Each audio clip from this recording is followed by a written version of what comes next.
नमस्कार सम्पूर्णमा।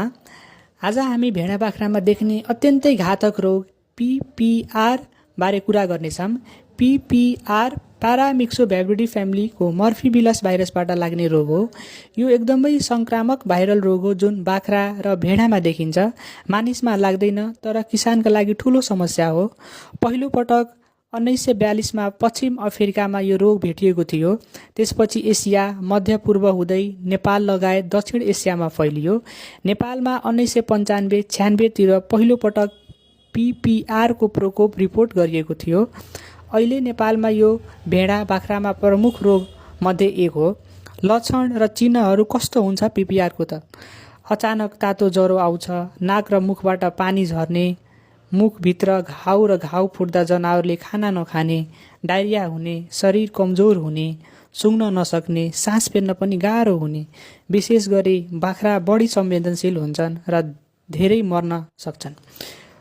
पीपीआर लागेको जनावर पहिचान गर्ने तरिका: ज्वरो आउँछ, अचानक उच्च तापमान, नाक र आँखाबाट पानी झर्ने वाटरी डिस्चार्ज, मुखभित्र घाउ, खाना खान गाह्रो हुने, डायरिया, शरीर कमजोर हुने, सास फेर्न पनि गाह्रो हुने, कमजोरी, हिँड्न गाह्रो हुने, मृत्युदर उच्च, विशेष गरी साना बाख्रामा बढी प्रभावित। रोकथाम कसरी गर्ने यसको त? पीपीआरको पनि कुनै औषधि छैन। नियमित खोप लाउँ सबैभन्दा प्रभावकारी उपाय हो।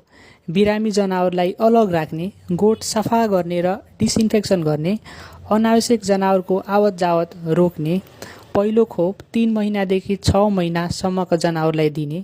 बुस्टर आवश्यक परे 1 वर्षपछि दिने।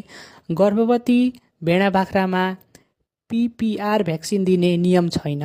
एबोर्सन हुने रिस्क धेरै हुन्छ। रोचक तथ्यहरू: पीपीआरलाई गड प्याल्ग्यू भन्ने गरिन्छ किनभने बाख्रामा मृत्युदर धेरै हुन्छ।